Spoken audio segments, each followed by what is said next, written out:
isotope beams, or FRIB, as we like to call it. My name is Dean Lee, and I'm a professor of physics here at FRIB.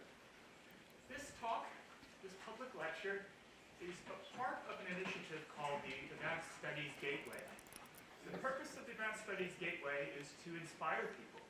We bring together researchers, innovators, creative thinkers, artists, performers from all different fields, and we build ties between Michigan State University and the community. Today we're very happy to have Professor Ágnes Mócsy, who will be talking about physics in concert with the arts.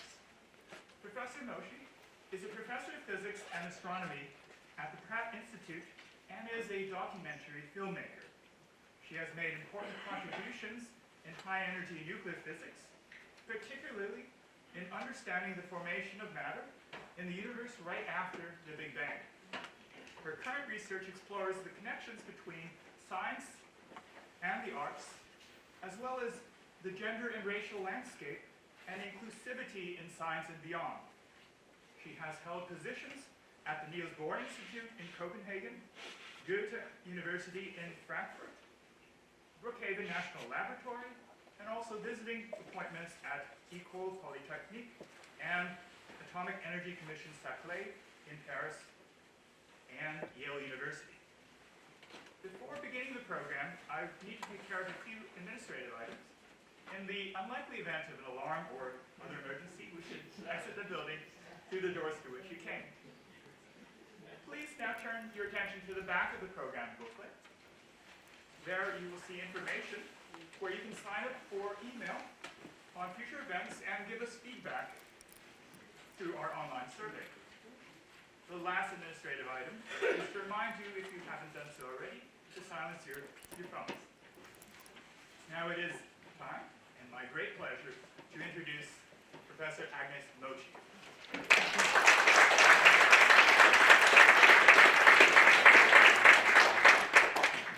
Thank you for this kind introduction, and thank you very much for every one of you who took the time to come here and spend the next hour together with us here at FRIB. It's my pleasure to be here, and so I'm very grateful for Professor Dean Lee for the invitation and for FRIB and the initiative, this wonderful Gateway initiative that you're running here to host me here, and this is really an honor to be on this stage conversing with you.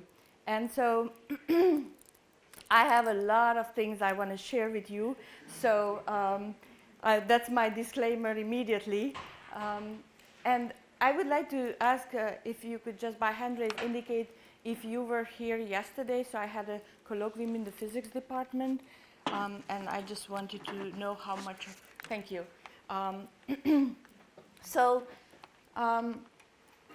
first of all, I would like to tell you that a little anecdote about physics in concert with the arts. So I had no idea what does that acting in concert means until I did jury duty in New York. And that's when I learned, like, you know, you can act in concert, people can act in concert with each other in that context, usually to do something mischievous or illegal.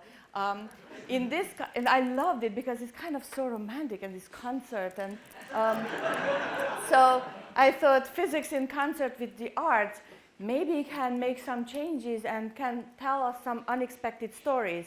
And I'm here to take you on that journey. So when you think of physics, and not you, but in general, when we think about physics, or society thinks about physics and the arts, and physicists and artists, we have a particular stereotype in mind collectively. And just to be very unscientific, I surveyed my own non-physics friends, and I told them that to tell me three words that they think would describe, the first that comes to mind when they think about physics and physicists and art and artists, and they were just beautifully falling on the stereotype line, except that some of them already had some bias because they are my friends, and so they already got some. But physics, and I also ask my students these questions, and physics tend to be this dry, unrelatable thing where you are exposed sometimes in high school, and if you like the professor like I did, then you get interested in, and if it's just told as an information handed down by authority, it can turn a lot of people away. The arts is the creative, the emotional, the relatable, right? And when we think about physicists and artists, physicist, who's the first person who comes to mind? Yeah, I knew it. Yeah, so Einstein, the quintessential genius. And then in arts, when you think of art, what's the first thing you think about? Van Gogh, I hear. Monet, Picasso. You think about a gallery, and we tend to think about usually in context of Western art in a gallery. And the reason why I have the arts, because I'm going to expand from there. I'm going to go there. We're going to go to the gallery, but we're also going to go outside of the gallery. And even inside of the gallery, I want to be more wider reaching. And so the stereotypes of people, even in the education systems, like how much the avant-garde, stylish artists are mingling with the dorky, geeky physicists, right? And so these words and these stereotypes are evoking emotions, right? And sometimes these emotions are the ones why people don't get into physics. And so have you ever been asked, maybe, are you artsy, or identified yourself whether you're artsy or sciencey? And a lot of people have, and a lot of people have been posed this question very early on, and guidance counseling is going to stir you in one or another direction. And I wrote it there that I think this is an ill-posed question, because I think we have tremendous commonalities, more commonalities than differences between the worlds of science and art. And we ultimately all want to understand nature around us, nature within us, human nature. We are all curious. We have a deep desire to investigate. We like the unexpected. That's the most interesting. These are all commonalities. Have to be open for new ideas. That's where progress happens in both worlds. And these are so fundamentally uniting ideas. But how do we end up here? And first I want to list a few facts. And I'm trying not to spend too much time, but I'm happy to discuss more afterwards about this. We have some facts. The facts is that we have this art and science dichotomy, right? I'm talking broad brushes here because of some of us think, and many of us in this room probably think about the bridging between the two. But this has been discussed in 1959 already by British physical chemist and novelist C.P. Snow in an extremely controversial lecture at Cambridge University. And the book that goes along is The Two Cultures. And he was warning that the sciences on one hand and the humanities and the arts on the other hand are becoming so split and non-communicative towards each other that this is affecting negatively the society, and it's not going to facilitate solving problems that we collectively as society want to address. And so his dream was to see a bridge built between these, but unfortunately today universities and society in general is divided in that dichotomy, those who are engaged. And this one is engraved in our collective consciousness by this myth.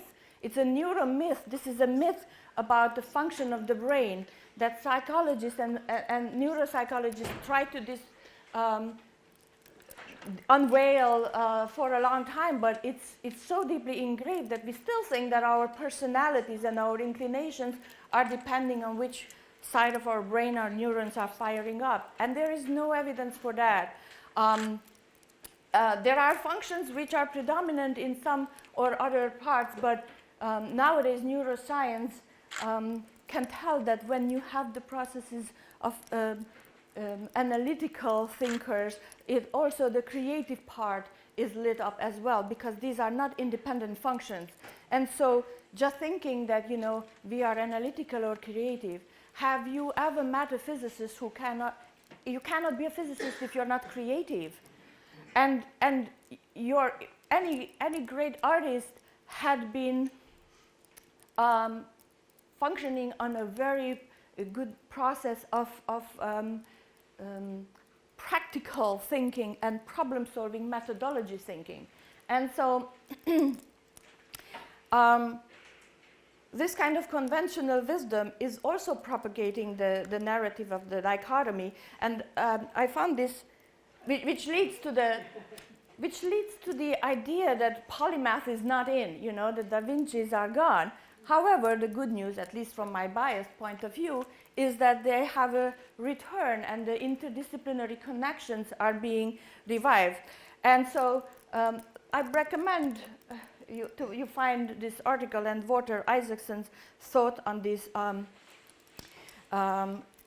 Vinci approach of how he would be the ultimate time waster considered in today's world. So maybe, the question is skill without imagination and then imagination without skill. Can we really? Fact number 2, that these kind of stories that we tell, they reinforce the stereotypes. And because I'm a physicist, I picked the story of how is physics packaged. Because the traditional way of looking, and these famous physicists, the stories that we tell is that brilliance is happening in flashes from innate born talent. And that's not really how physics works, but we tell these stories and we like this kind of excitement with it. However, if you follow the words, there are going to be just a couple of slides where I put some quotes on. Carl Wyman got a Nobel Prize in physics, and then after that he decided to go into physics education research. And he says that physics courses, so even those who are interested and make it into a physics course in undergrad, are teaching many students that physics knowledge is just a claim of an arbitrary authority, that physics does not apply to anything outside of the classroom, and that physics problem solving is just about memorizing answers, which equations to plug in. And so, in a way, there is this narrative that you have to go through this grinding toughness before you get to the good stuff. So why don't we just start with the good stuff, and instead of just saying physics is our existence, a lot of it, and then start peeling like the onion around. But these stereotypes are reinforced in some of our, admit it, you watch it, right? Of course. And the socially awkward Sheldon. We have them, but not everybody. That's like a minority in physics, but we have Sheldons. And then in the news, because we ask the question, who is the genius behind, right? So in history, and we are constantly reinforcing the narrative of the genius. And now I have some other news that we are all biased, and our biases are deeply rooted. And the biases, they are explicit and implicit biases. Some people are explicitly biased, and we tend to think like when somebody says that we are biased or we face ourselves, we think that, oh, I haven't acted out on anybody gender-wise or race-wise, so I'm not biased. But we are, because implicitly we are products of our societies and our narratives, and we are biased. And just some relevant quotes. 67% of Europeans think that women don't belong into the physics world. 67%. This is self-declared. This is explicit opinion. And you know that 67% includes that women think that too, so it's some subset. We also associate intelligence with whiteness. The lighter the skin color, the more education is. I put some references. There are plenty of studies. And I have a first, this is going to get like videos and all sorts of stuff, but I have Archbishop Desmond Tutu illustrated much better than I could with my own plain words of how the psychological damage and the biases penetrate. The damage to our psyches, the damage that has made, I mean, it shocked me.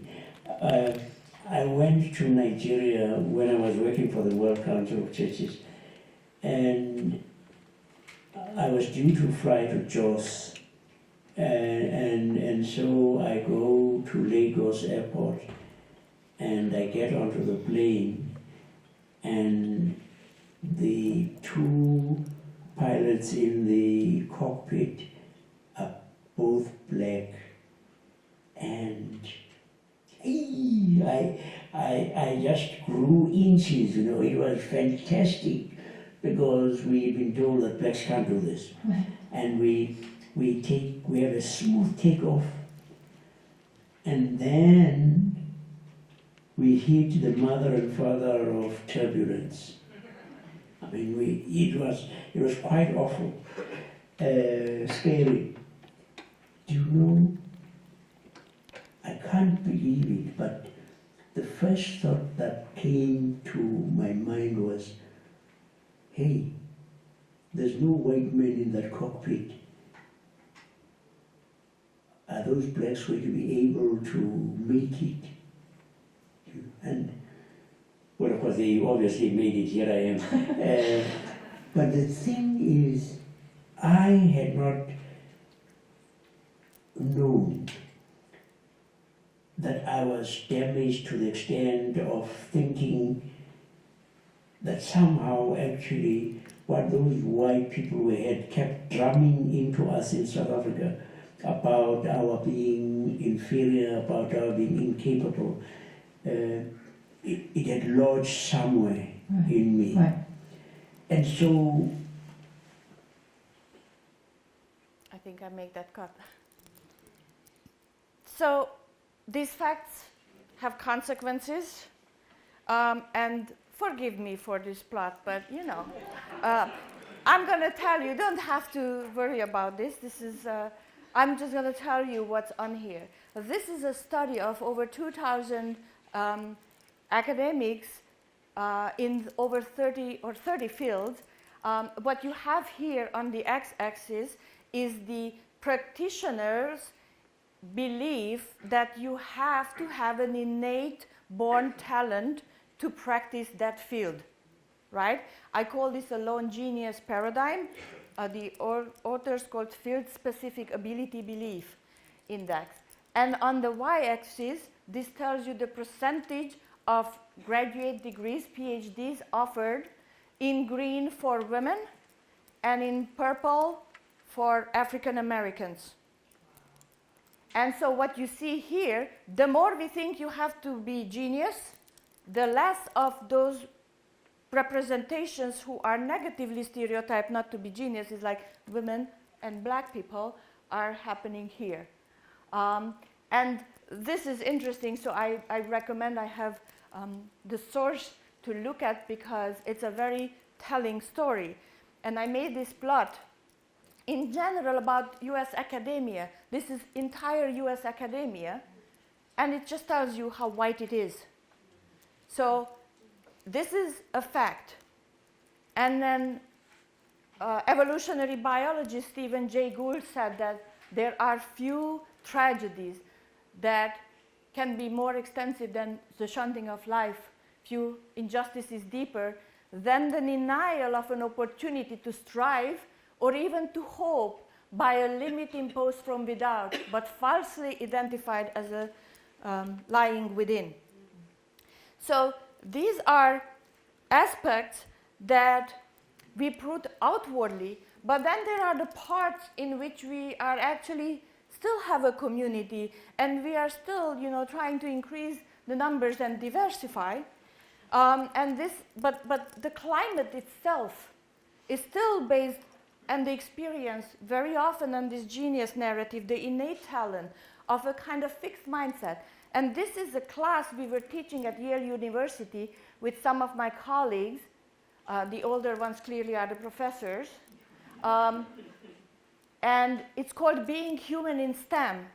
And so this was examining factors of gender, race, sexuality, first generation, low income, the experience of how students navigate within the academic world, not just at that university, but at locations. So it was extremely interesting.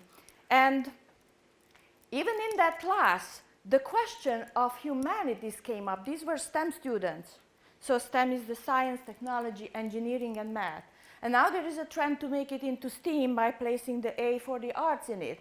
So there are attempts from various places. And the students were asking about that. But I thought, like, giving these facts, can we reintroduce the arts and the sciences and change the stories by changing, and with the stories changing, we will change the landscape. And by landscape, I meant bigger scape of how society relates to science and arts, how we communicate science, and the social justice question of it, of who participates, and how do they feel, what's the climate within. You know, because ultimately we do want, I do want not to have white academia. And so Vera Rubin, whose name is linked to dark matter in cosmology, she said science gives us the freedom to challenge our preconceptions. So how about we challenge preconceptions not just in the physics and scientific topics, but challenge the preconceptions we have about who can do it and how we're doing it. And so I pulled a bunch of articles. So this idea of getting the narrative shifted from the lone genius, maybe even it's time to retire that word, has been already pulled out. And so we do that within the physics. We're challenging the status quo. That is something commonality between the arts and the sciences, too. So why don't we challenge the status quo of the education of who we think should be doing science and how we do the meritocracy, the meritocracy we think we have. And so even the MacArthur Foundation, whose fellows are termed the MacArthur geniuses, they have it that they want to stray away from genius and focus on ability to transcend traditional boundaries, willingness to take risks, persistence on the face of personal and conceptual obstacles, capacity to synthesize disparate ideas and approaches.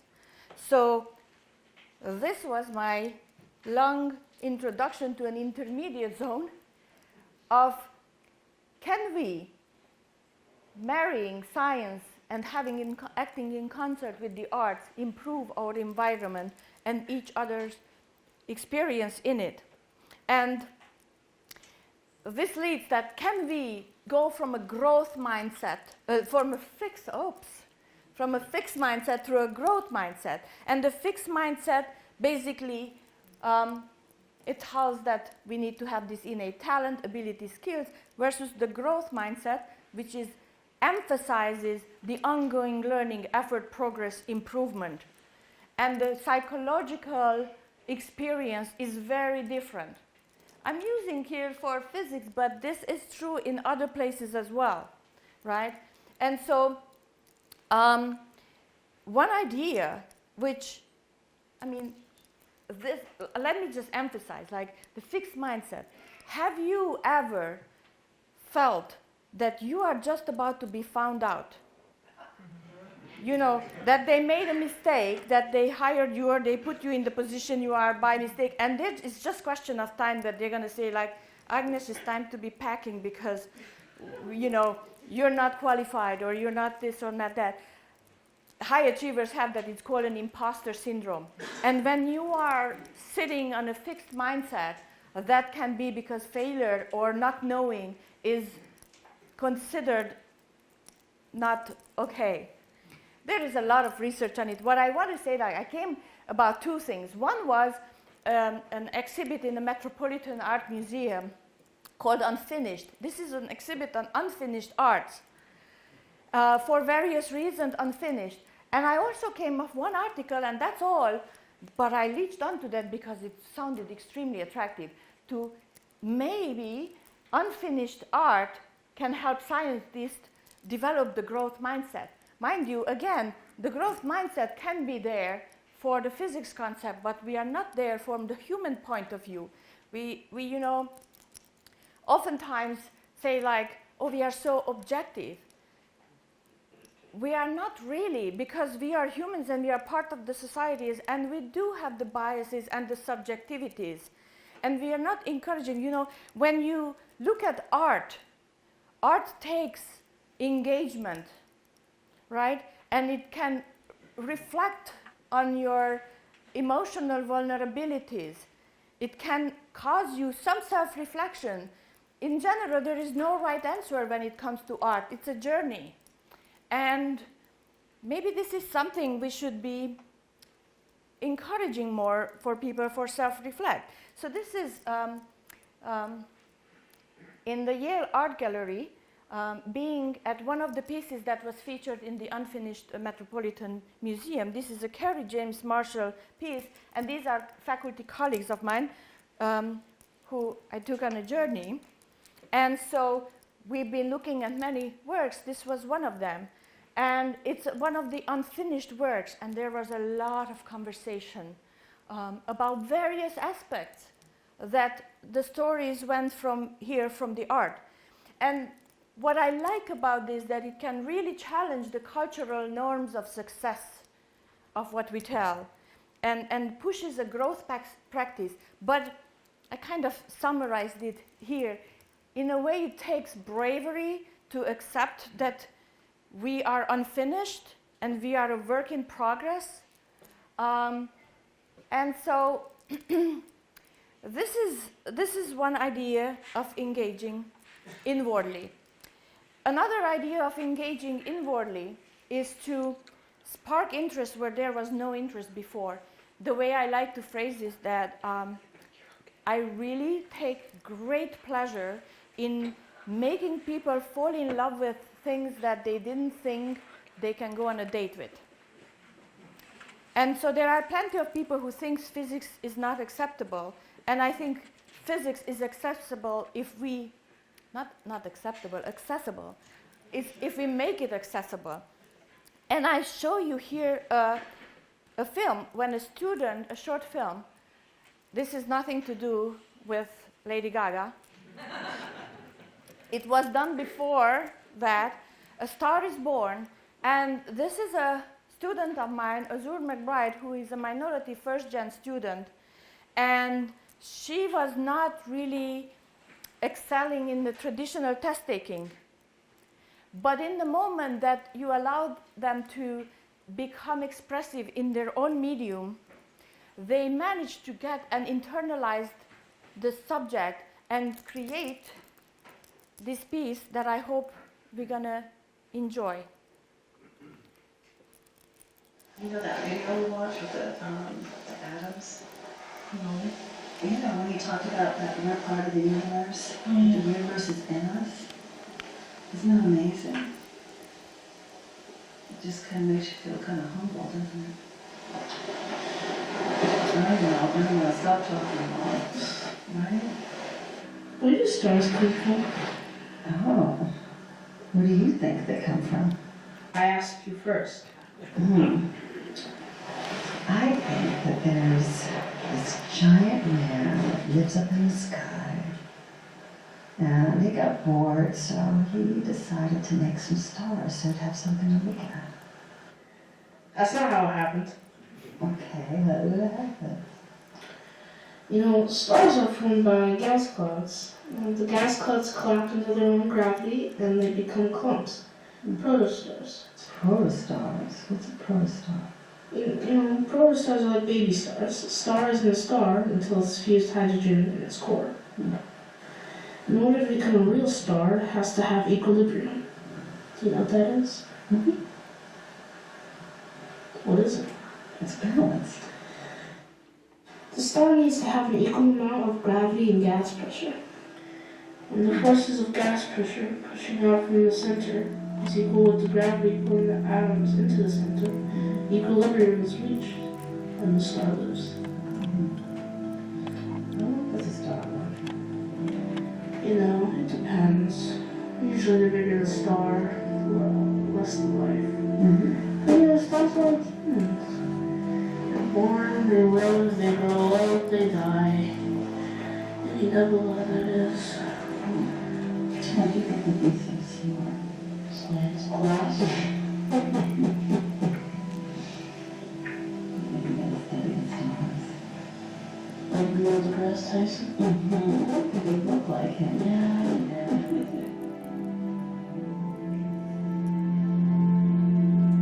Well, I look up at the night sky, and I know that yes, we are part of this universe.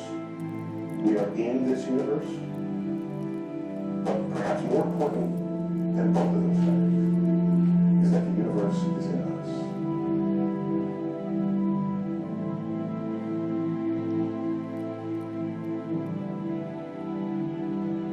When I reflect on that fact, I look up. Many people feel small because they're small and the universe is big, but I feel big. Because my atoms came from those stars.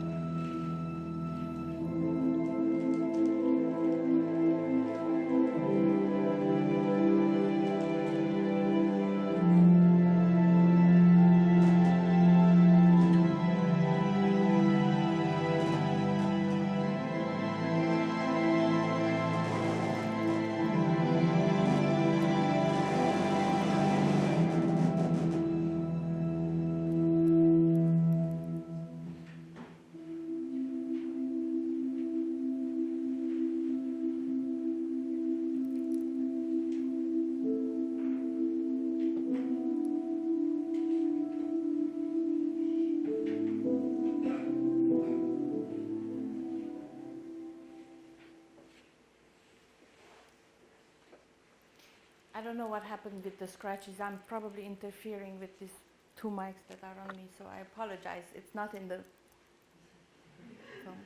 film. Storytelling has power, so we connect emotionally and then can tell. She went home and thought this is her mother and the brother acting in the film, so this is how information then ended up propagating into worlds where they didn't think they can even, or they didn't even know that our atoms came from stars. So I think it's wonderful. And so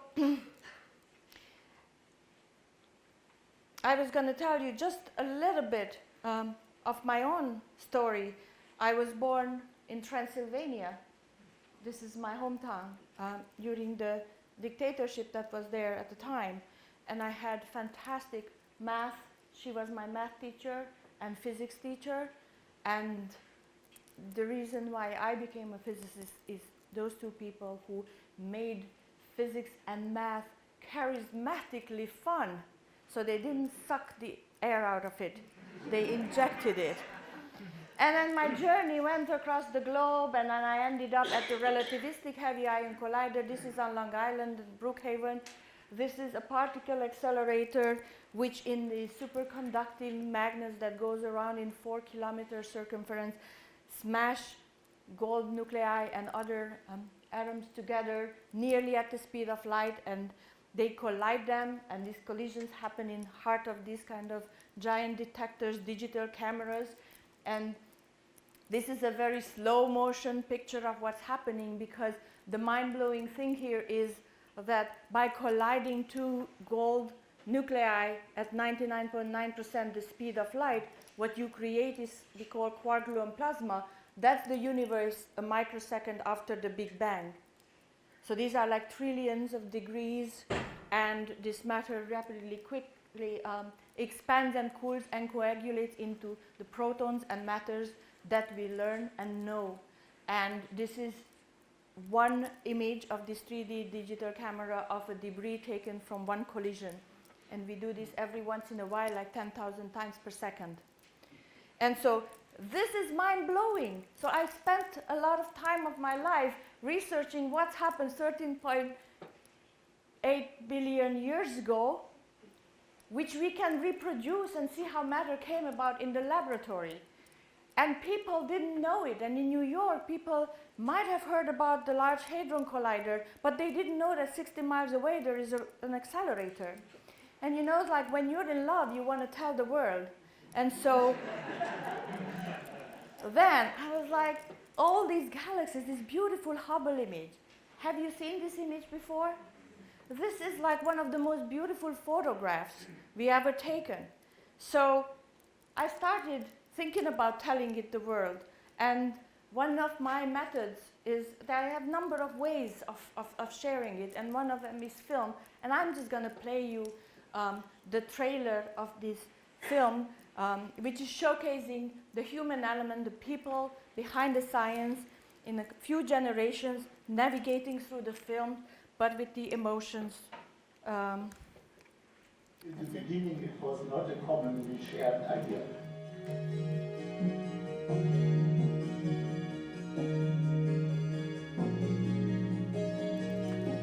There is an enormous skepticism about the whole field. Incredible, yeah. In opposition.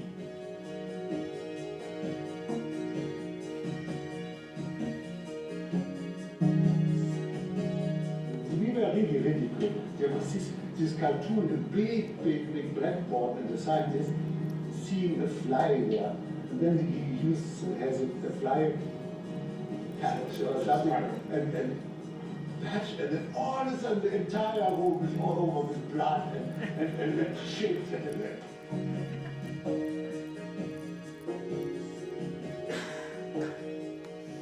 Trying to get rid of my nerves before I talk.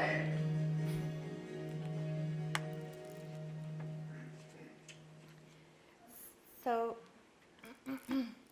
that's just a taste of the founding fathers who were before any of this accelerator was built. So there are a lot of connections, and I'm trying to get to some of these between science and art. And I'm right away going to skip about when physics is being art, or when art is being physics, or visualization directly, or art conservation. These are very important connections, but I want to explore some of the other ones that I've been directly engaged with, and some are unexpected discovering along my journeys. So science, the muse; art, the storyteller; some conceptual connections. Art, the foreshadower. This is like in the spirit of the time. Sometimes artists and scientists are asking the same kind of questions because the right time is ripe, for instance, about space and time. Science meets the arts in the classroom, and human connections. I might have to skip some because I told you I overpacked this for you.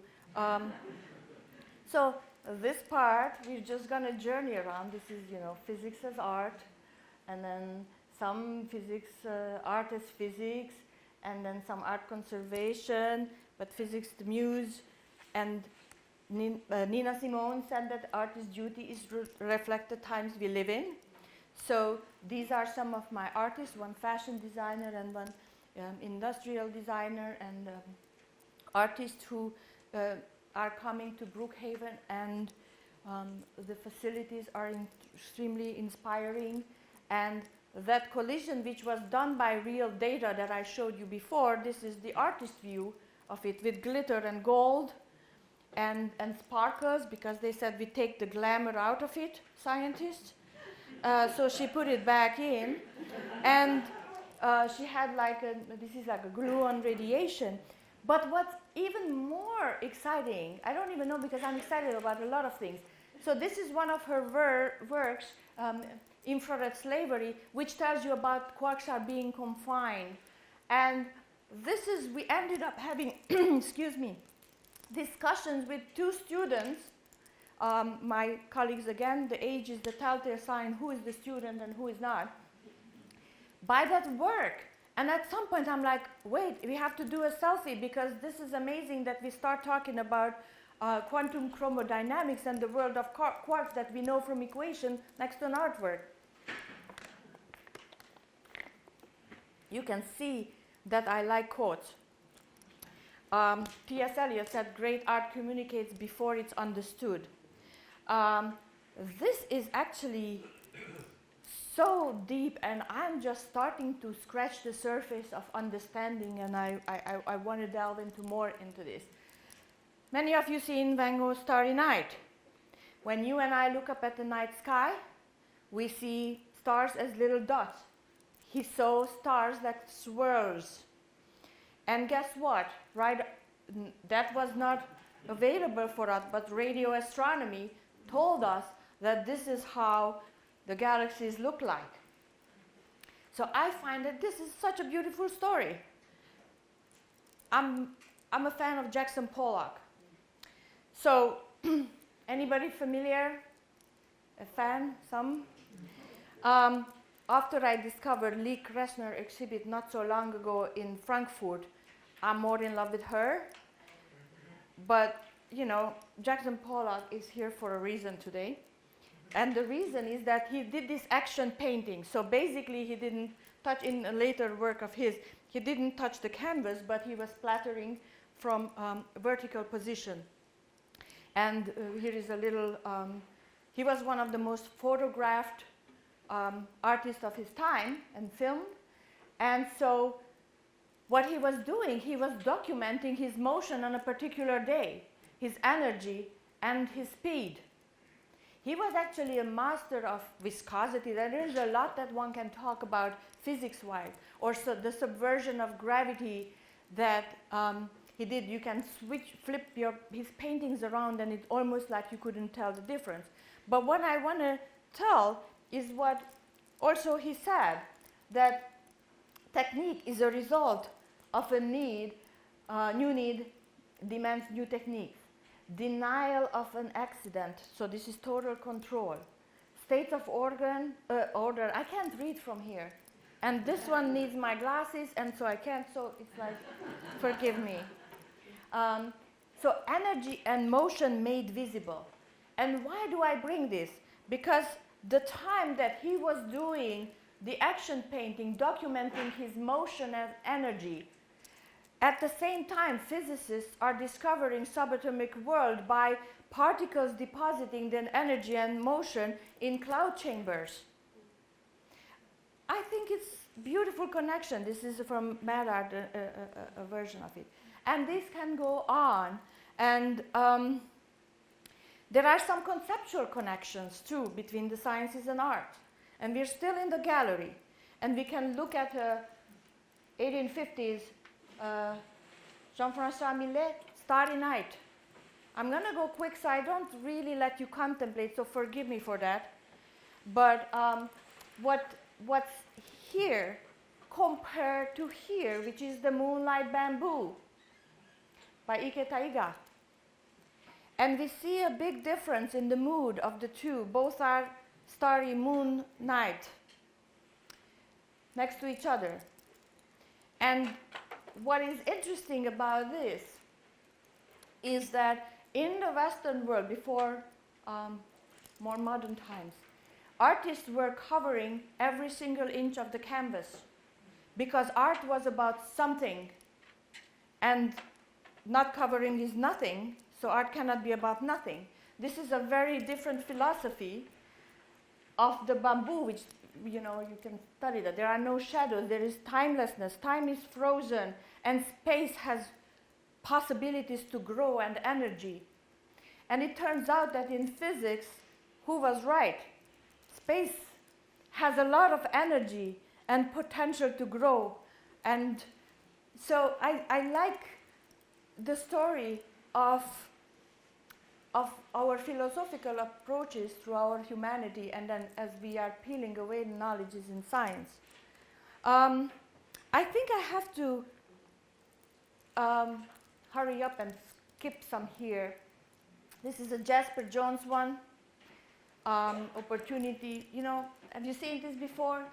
You have a lady here. You see a young or an old lady?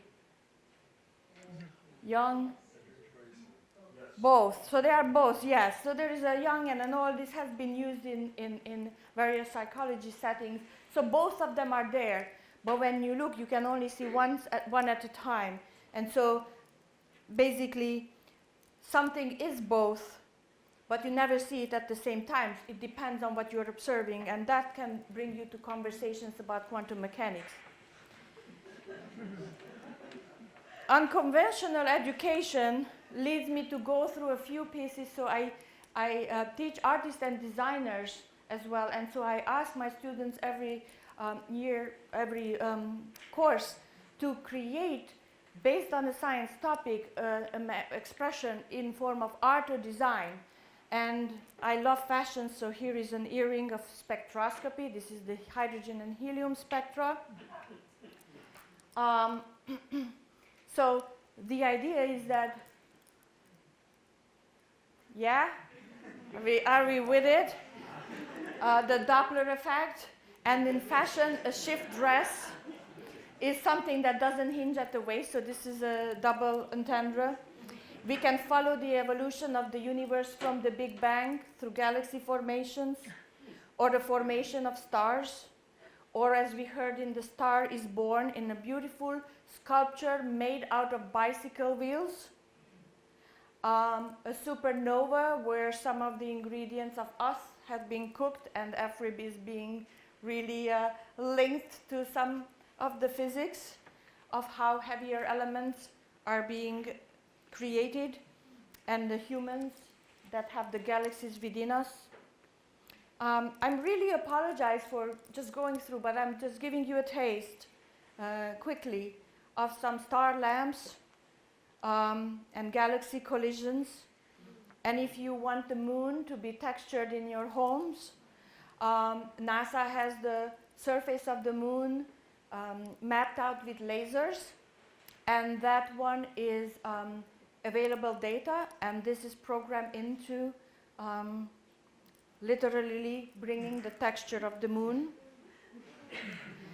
And so this kind of conversation sometimes happens in the gallery. So I was teaching a course at Yale about physics meets the arts, where we started those physics conversations based on some of the works, and the students had ended up in the Yale Art Gallery having a show of their own work. This was one of the sculptures where, depending on which angle you look, you either see a particle or some waves. But I'm going to move to the human connections. Yes. And back to start that one with Thoreau, who said, every poet has trembled on the verge of science. And this is heading me towards the last part, where I want to bring a very unexpected connection, physics and hip-hop, right? How many times you hear that in one sentence? Well, if you hang out with me, nowadays you hear it a lot. So this is a South London-based artist, Consensus, who spent a couple of months at the Large Hadron Collider in Geneva. And even though he has an engineering degree, he does not work as an engineer, but he's a rapper. And he created a 9-track album, which is particle physics-based social justice, mental health, women empowerment. And I am extremely honored that I'm collaborating with him now on a new album, and I'm bringing him to New York and to New Haven, where he's going to not just perform, but we're going to run some workshops on physics rapping. And I brought just a sample for you to enjoy. And this is what I actually want to do, because some of you might be into hip-hop, some of you might not. But I think this openness to mediums and to aesthetics, which might not be your first choice, I think it's important. And what he and I try to do independently, and what brought us together, is to change the stereotypes, including about hip-hop and including about physics. So we are doing that. So here is, let's look. Don't listen to me. This is interesting. Let's see.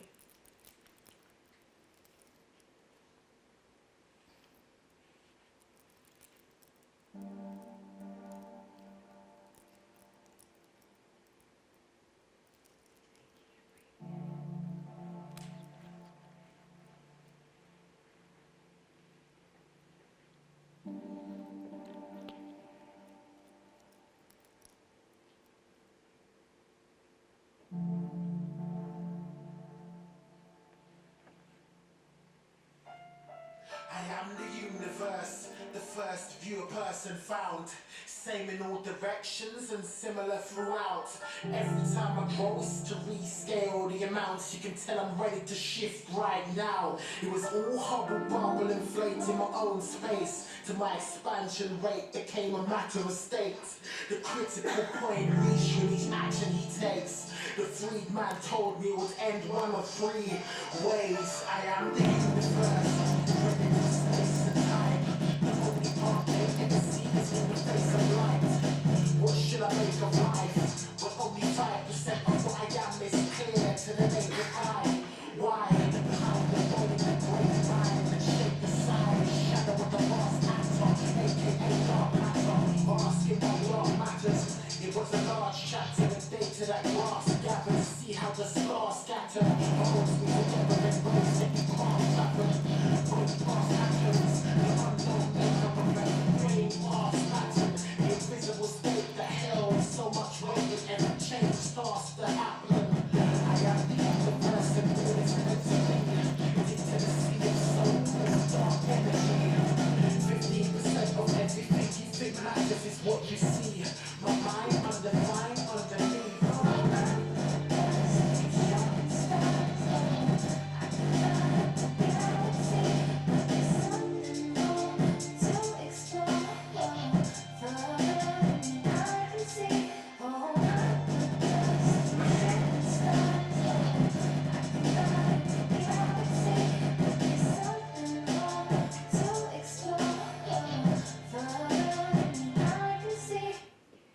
I really apologize, this is not me.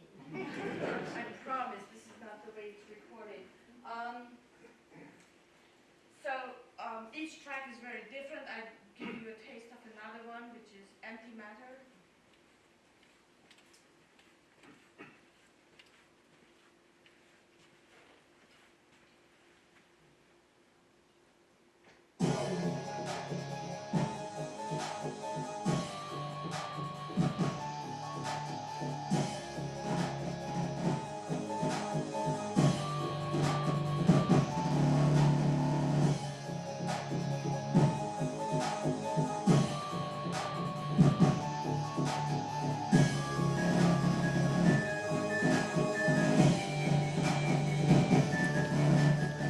See some of them moving anti, opposite sides they're taking.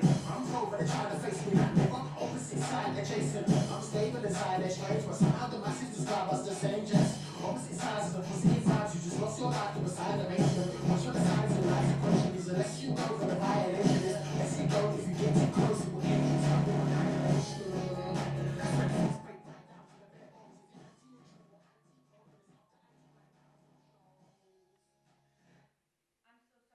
is like, I don't want to torture you. But check it out. I hope maybe this is a clip when it's just a short clip from when he was Skyping in with my class. I see it as like an ability to translate a message across. So the subject matter itself is something that I think is useful to the demographic, like the typical listeners of rap.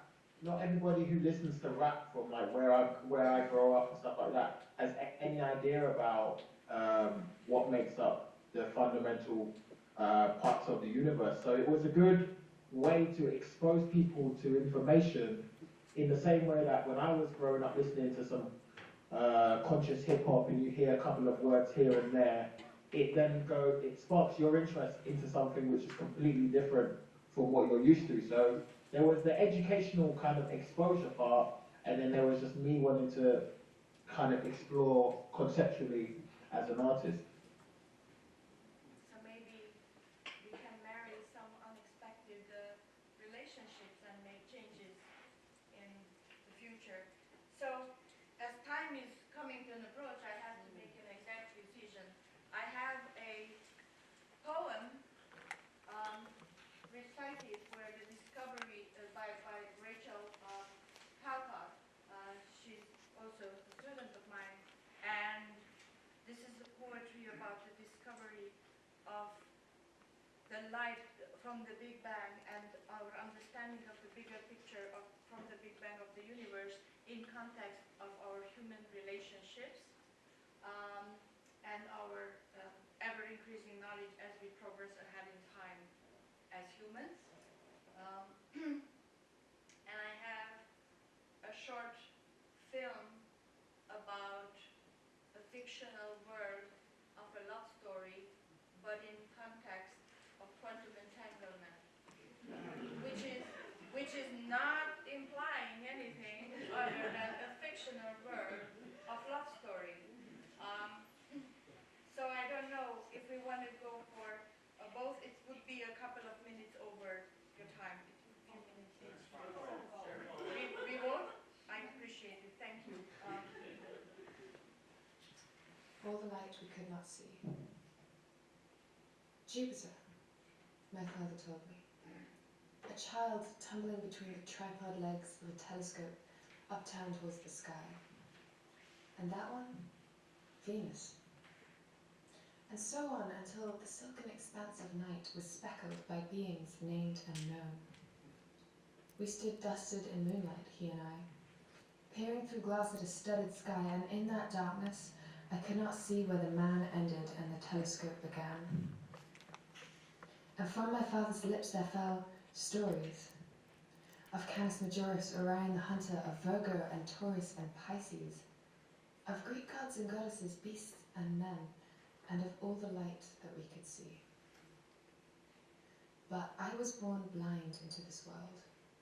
We all were. Our eyes crafted like clay by a furnace of 5,800 degrees and filters of shrouding gas, we were tuned tight to the particular wavelengths of a single star, to the green and golden light that has bathed the world since before our world was, and all other light was lost to us.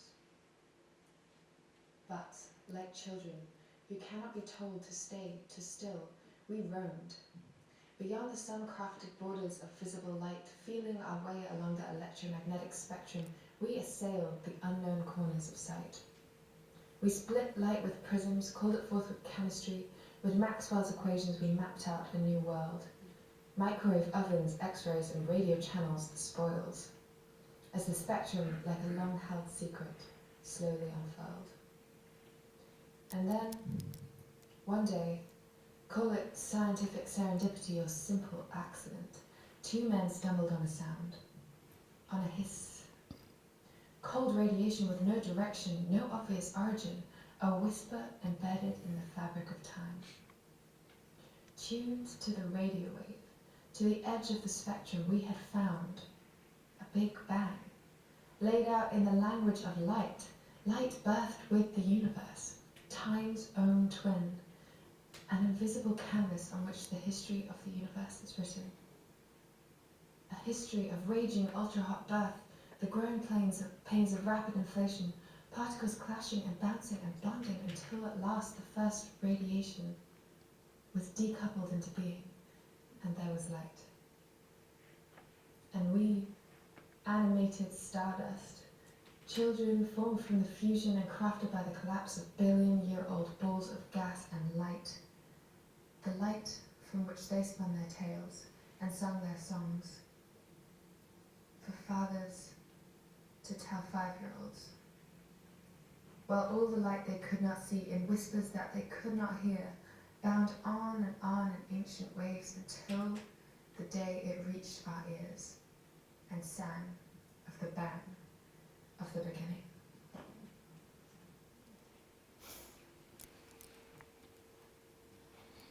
I'm so proud of them.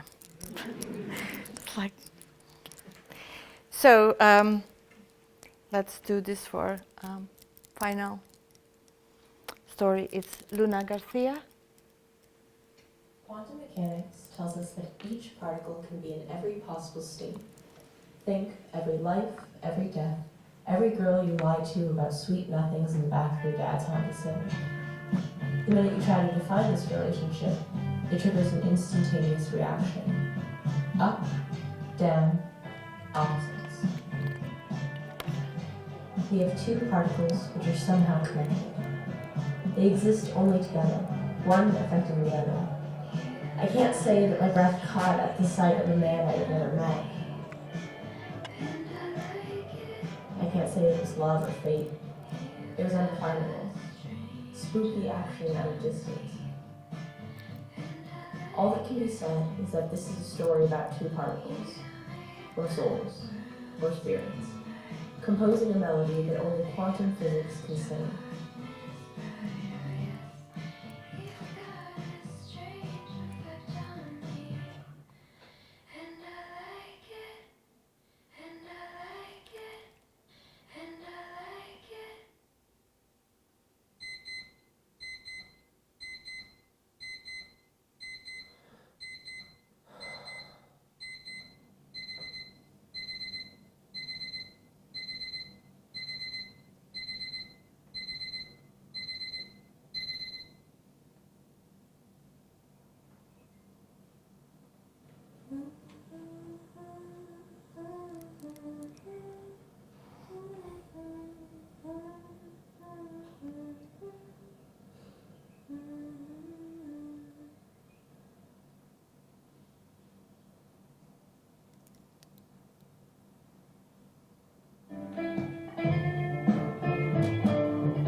Thank you so much for your attention and for letting me go over time a bit. Thank you.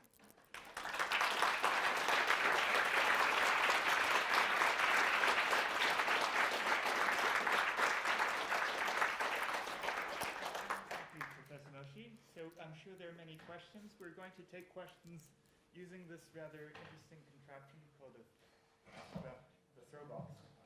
So this is an actual microphone. So if you have a question, speak into it and then throw it to the other person. So, who has a question?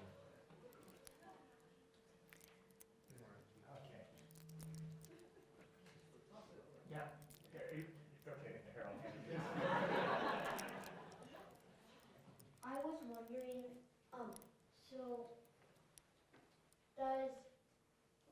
how long does a star live? That's an excellent question. What's your name? My name is James. Hi, James. Thank you for your question. This is an excellent question.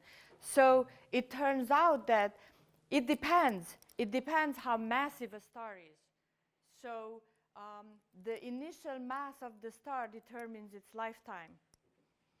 Our sun is going to live roughly about 9-10 billion years. So we are like halfway through.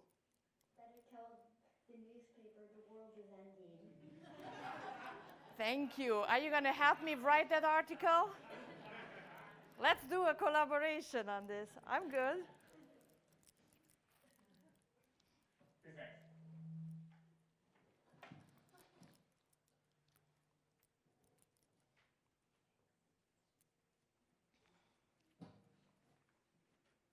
So, for the scientist, obviously there's a real benefit to have art in one's life.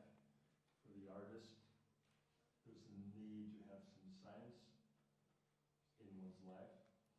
I wonder what is more difficult to adopt, an artistic framework for the scientist or a scientific framework for somebody who's been an artist forever. Thank you for another great question. So this is very interesting in the sense that if we have, for instance, in the education system, we have classes in which we bring the science to the artists. We don't have classes in which we bring the art to scientists and the humanities. So, you know, there are courses like physics for poets, but we don't have, you know, painting for physicists. I think, so the directionality which I see and identify is more that the sciences are influencing the arts. And so contemporary research affecting and becoming the muse, and also technology-wise, the effect of technology is present in the world of art. So in that sense, I thought it was easier that way. Now, going the opposite direction, so bringing the arts to the physics world or science world, I have two comments to that. One of them is that a lot of physicists have some interest and hobby, or play music, or like to go to the theaters. So in a way that access and that interest is already there. But then there is another lot of physicists who do not, and who I'm recorded here, so no, I would say anything. What's going to happen? This might be my last talk, right?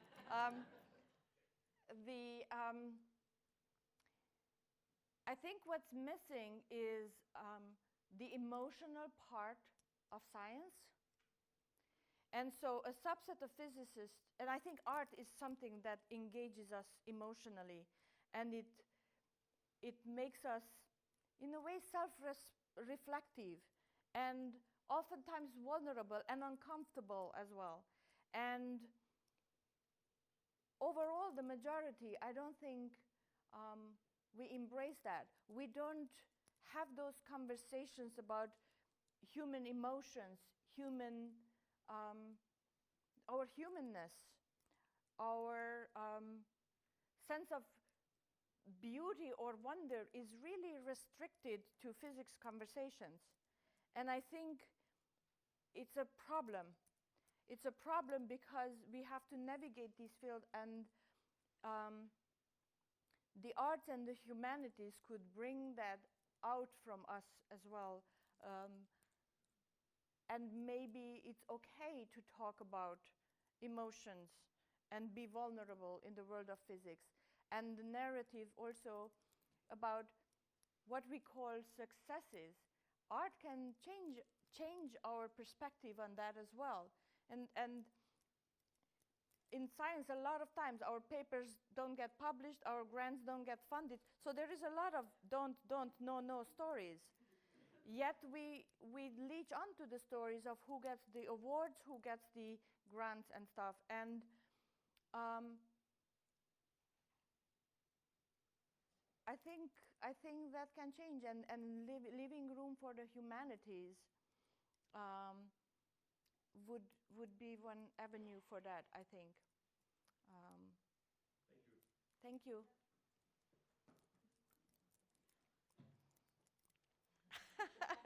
Great catch. I had to do this just so I could catch this. I know, it's like. First of all, I would like to say I loved your talk and really appreciated the Thank you. insightfulness, and it was so interesting to me. And I may be one of the few people in this room with a Bachelor of Arts degree. Yeah, thank you. And I wanted to tell you that. I have to move somewhere because we are interfering something here.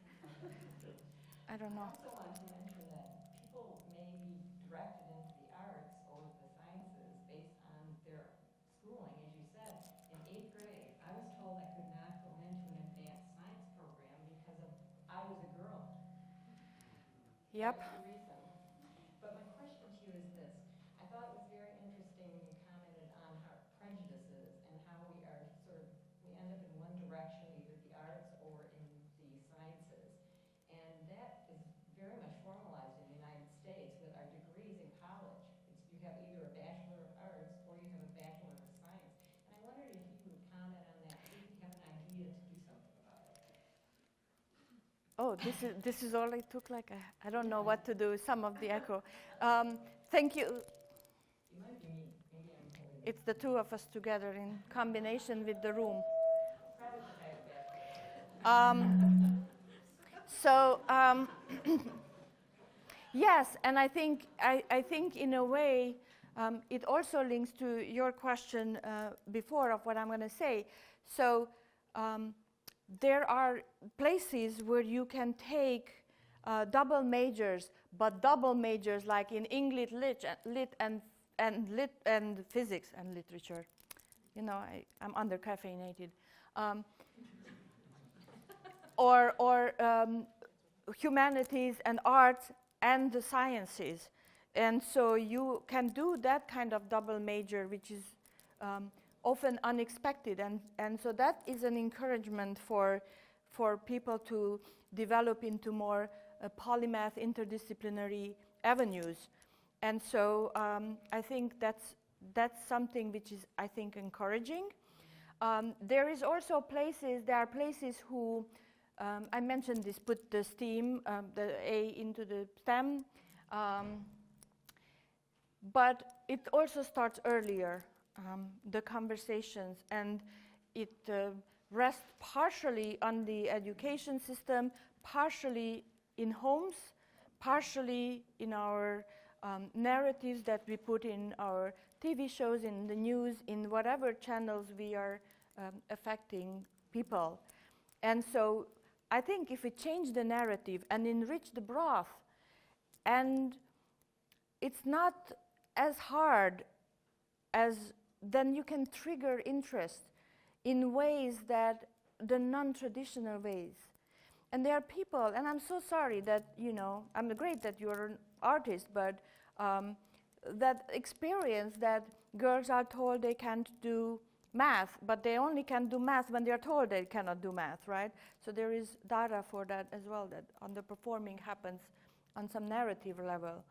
And oftentimes there is no underperforming, just ill guidance. But we want, I mean,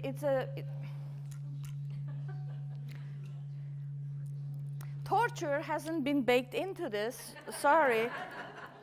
So we want a world where everybody can do what they really are fired up for, right?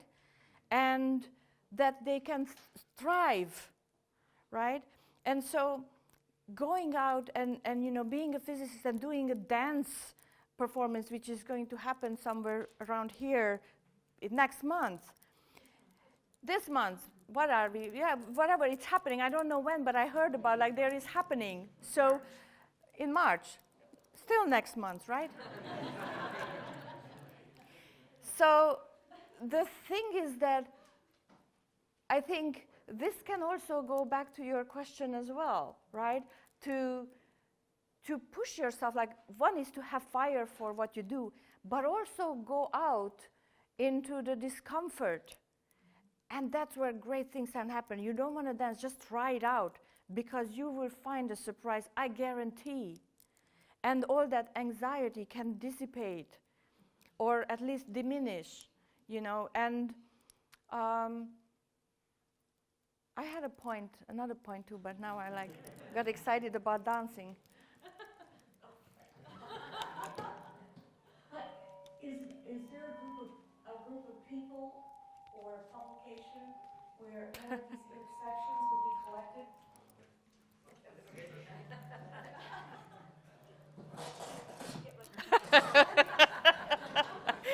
If not one, then it's the other. Is there a group of people or a publication where more of these intersections, like you showed us, would be collected for us to? So some of it is being collected. So we have a website in which it's collected. Some access to it, not everything is on it. There are publications that have been written about in the media and in that way. And more scholarly publication is also in the making as well. There is a by the way, this is actually an interesting fact. Some of you probably know there is a journal called Leonardo. It's an MIT publication for like 40 years. It's peer-reviewed science and art and journal. So you didn't know. So this is the thing. So there is peer-reviewed publication for science and art intersectionality. And so those of you who are interested, you know, that's a direction to shoot for.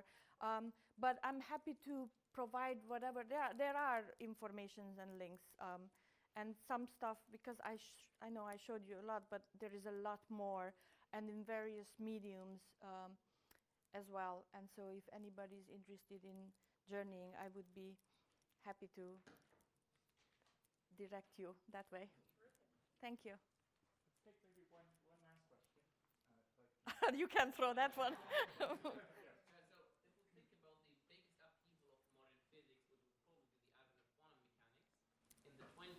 There was also a period of big upheaval of the arts with Bauhaus and all kinds of modern arts. But it was also, at the same time, big upheaval of all kinds of rules of society in between the two great wars and everything. All kinds of what? The Second World War, it was an upheaval of all of society. It went through all things we could imagine. Do you think we're also complacent in the sense that art and science sort of is too much rooted in more of the same all of the time, and that's why sort of we don't make enough progress because we stick to what we know instead of trying something new? So your question, it's a very interesting one, because in kind of you implied we don't make enough progress. To some extent, we try lots of things that are all of the same in physics. But that's how you make progress, right? You have to go down in those dead avenues in order to get to the main road. Now, there is the rate of progress, and if we look back not just between the world wars, but even before that, progress can be really slowed by people marrying their own ideas and not letting it go. So shifting paradigms and accepting new knowledge takes time. In the same way in the arts as well. And sometimes it's like a lot of dead weight dragging it back to progress. So I agree with that, but we are still making progress, right, to some extent. I mean, just how much we know compared to what we know 50 years ago, right? Not just 100. So it's really the rate of knowledge is changing. But in the arts too, like yesterday, I showed Duchamp's Nude Descending the Staircase. This was absolutely scandalous. And then when the Fauvists came out with playing with colors, and that was not accepted. So the change also in the artwork was going through similar drags or difficulties. And in a way, I almost would think that it's a telltale sign. If there is resistance, you might be onto something. You know? But the first part of your commentary makes me think that how much, or make me just wonder about how much is it about the zeitgeist, the spirit of the time. Because, and then scientists and artists are the ones who are in the forefront expressing that and addressing and trying to find, the artist trying to find language where there is no language. So there is, people were thinking about this before as well, some people. Not much discussion is on this, but I find some. And it's fascinating in the way that, you know, when questioning the nature of space and time, in Cubism and Futurism, then physicists, Einstein and company, because he didn't do it alone, he had to talk to people, by the way, in case, you know. Even in the patent office, he was talking.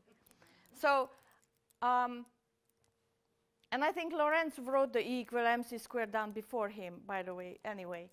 The thing is that the concept, a fundamental concept of what is space and what is time have been investigated simultaneously within the society, and changes happen both in the arts and in the sciences.